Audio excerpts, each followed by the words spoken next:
Hello, and thank you for watching this video. This video is a part one of a 4-part series on preparing to pre-fish for a September tournament at Roosevelt Lake. And what do I mean by that? Well, before you go to lake, you sort of have some preconceived notions. And that's what I'm going to go through. I'm going to go through like my preconceived notions about the conditions of Roosevelt Lake, and then how do I think I want to approach it? How do I prepare to pre-fish? Okay, so let's get into that. Hello, I'm Joe Michels, the owner of Fish Point, and this is our media channel. Welcome. Roosevelt is 90% full, and there's massive amounts of flooded brush all throughout the lake. Okay, but in the Tonto end, in the salt end and the Tonto end, there's just acres and acres of flooded bushes everywhere. And this is one of the lakes that I'm talking about. How you approach fishing this flooded brush and timber, which I'm going to call the jungle from now on, is going to be different, in my opinion, than fishing the main lake. And the main lake is everything that's not in the jungle, that consists of points and flats and channels through flats, and even, bluffs right down by the dam. Okay, so let's talk about the jungle and what it's all about. First of all, as I noted, there are acres and acres of flooded bushes. There's different types of bushes. There are bushes that are green, basically green trees that are flooded, and I like these because they produce shade. Okay. Then there are some bigger trees that are, maybe this big around at the base. That's very interesting because I think bigger base trees will tend to collect or hold larger fish.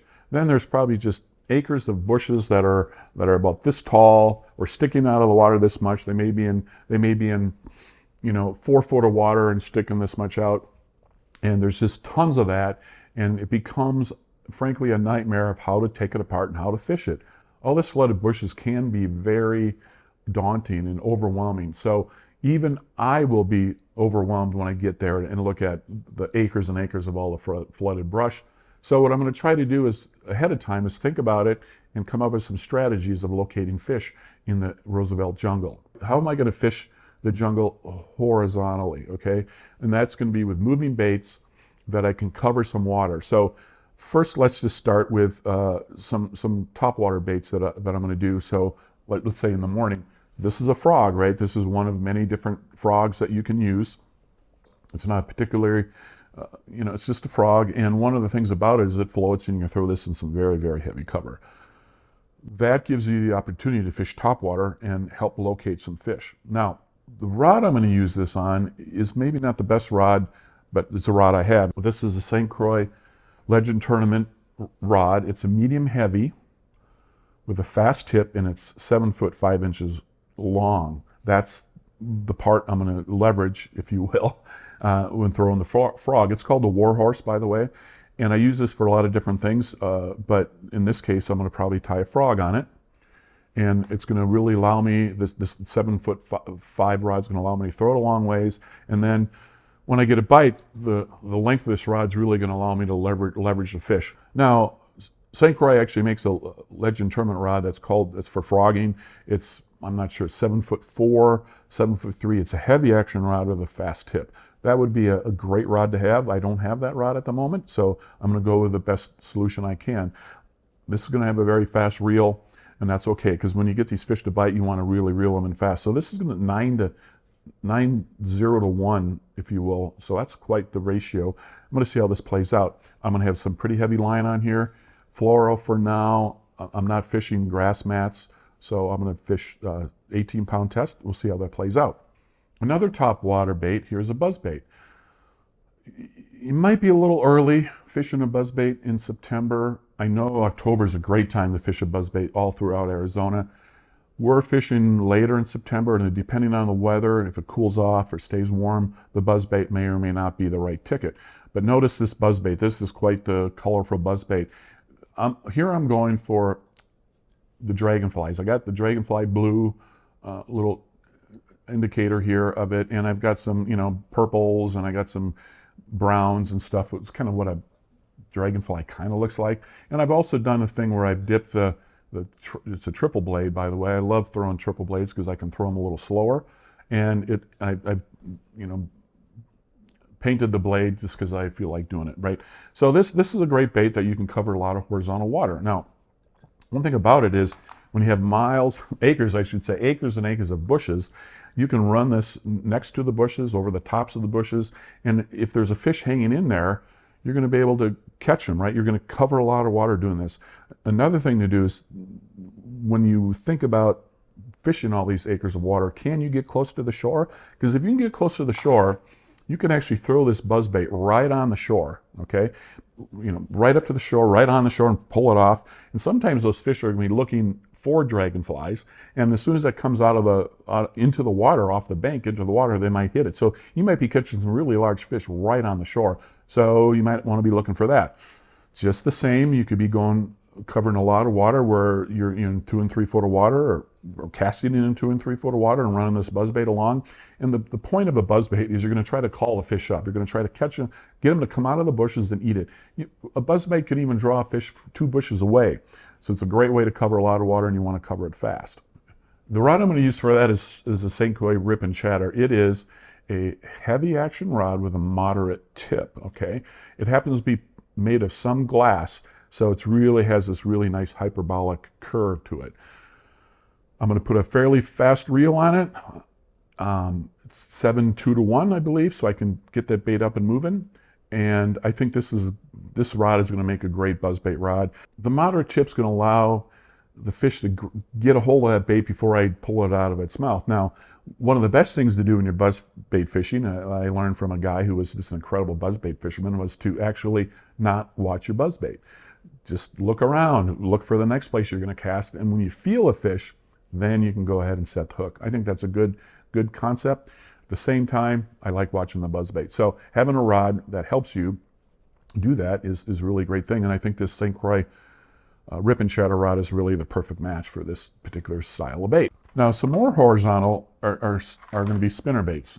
Notice what I'm going for here, right? So this is definitely brown and purple. This is definitely a bluegill style presentation. That's what I'm after here. Notice too that my blades are dipped, painted, if you will, green, very light green with purple and green fleck in it. I just do that because it's interesting to me.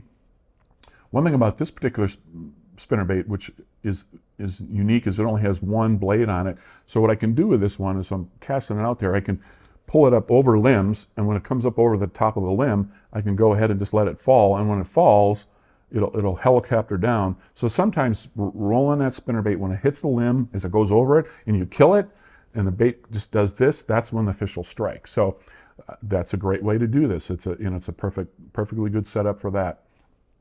At the same time, and I have another one here. It's just got a bigger blade. Okay, if I want to go for a little bigger blade, sometimes a bigger bite. This particular one has a really nice thing I can attach some kind of trailer, again, to give it more bulk, to make it be more like a bluegill. Why am I thinking bluegill? Because bluegills have more sustaining for a bass, and I think I might be able to catch a bigger bass going for a bluegill simulation. At the same time, I can just throw a double willow and be happy with that. Just keep it horizontal, maybe work this a little faster. And then if I really get gutsy, I can throw this bait. This is a 3/4 ounce bait with most of the weight of the bait is actually hidden underneath the trailer. And I got some really giant painted blades. So one thing about the painted blades that is interesting and I like, and that is that they provide the vibration without all the flash. Yes, there's a little bit of flash, but if I'm throwing this midday, if you will, next to bushes, and I want these fish to come out, these painted blades kind of diminish the flash. They still have a little bit of flash, and so I love that. I think that's going to be interesting. Now, will they bite this big spinnerbait? I don't know, but one thing to try is if they're biting the spinnerbait and you're catching 2.5 pounders and you go, well, they're eating a spinnerbait, maybe I need to move up in the world and try to bigger blade, maybe that'll work, okay? So that's a strategy. Now, with this rod, I'm going to use this St. Croix All In. It's 7 feet 1 inch long. It has a medium heavy action with a fast tip. Now I like this because it's 7'1", so a little bit shorter than some of my other rods, even though it's a fairly long rod.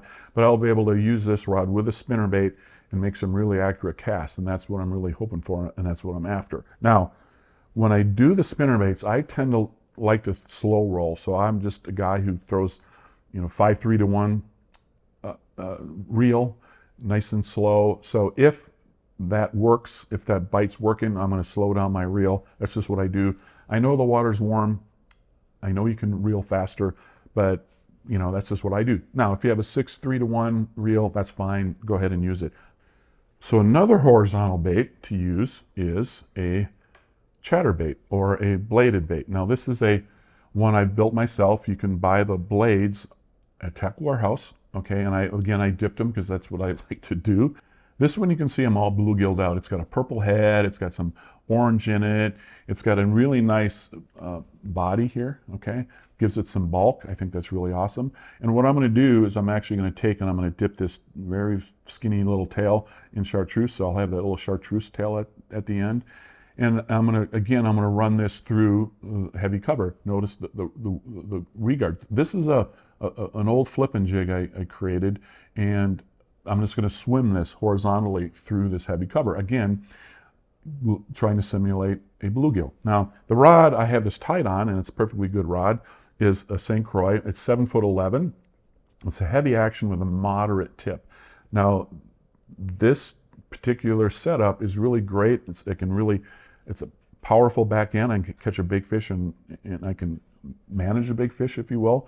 With a moderate tip, it allows that fish to come up and eat that bait. Again, it's a reaction style type bait, so you want to allow that fish to get in its mouth, around the bait. So you got to give it a little moderate tip is what'll do that for you. Just as a side note, I also have the St. Croix Rip and Chatter, which I might actually tie on the chatterbait on that. This is 7'3", and it is heavy action with a moderate tip, but it's got some fiberglass in it. It's a really great rod. I'm going to use this rod for chatterbaits. I'll use this rod for the spinnerbait thing too, depending on what's going on. I may have, depending on what rod I have out at the time, but I've used this for both. But I think the chatterbait probably will get put on this rod unless I'm running a buzzbait. A couple other horizontal baits to look at is something like this. Now, this is a swim bait. I have it hooked up Texas style, and it has a little swing head. So again, the purpose of this is to throw it out there and to work it horizontally. Now, this is quite the bait. This is a much bigger bait, and I think I would throw this when I'm at the point where the fish are biting pretty good on reaction bait and I just want a bigger bite. It's a much bigger bait, and it can really move a lot of water and give a different altogether look. And so that's a strategy to try. Now, because it's Texas style and it's a pretty good bait, I'm going to definitely want to use a rod that's got a bit more power. Maybe I use the finesse, power finesse rod, which is, it's got a heavy base and it's got the extra fast tip. Or maybe I'm just going to use the Warhorse. Maybe the Warhorse, which is 7'5", and a lot of leverage. I can make a long cast. So we'll see. But the idea here is I got to have a rod with enough power that when it grabs that, I can set the hook and get the hook embedded into that fish's mouth. At the same time, maybe there's nothing wrong with thinking, and there probably are plenty of shad up into the jungle. So here's just another bait. It's got a little blade on the bottom. It simulates larger size shad swimming through the water. I would throw this one on probably the all-in, 7'1". Like this is my spinnerbait rod, 7'1", fast action, make pretty accurate cast, and get that done. So there's some of the things I'm going to do to fish horizontally. Now next, I'm going to go into fishing vertically, and what type of baits and rods do I want to do to fish vertically in the jungle at Roosevelt Lake. I hope this video was interesting and you learned something. What's going to happen next is I'm going to have to apply my own thinking to my pre-fish. So we're going to see what happens there. Did my plan work? Did I have to adjust in pre-fish? Did the weather cooperate? Did the fish cooperate? Did I have to throw everything out and just start over? We're going to find out, because I'm also going to go pre-fish. What would you do differently if you were going to pre-fish for Roosevelt Lake in September under the current conditions of the lake being almost full? Very interesting, so please comment below and give me your feedback.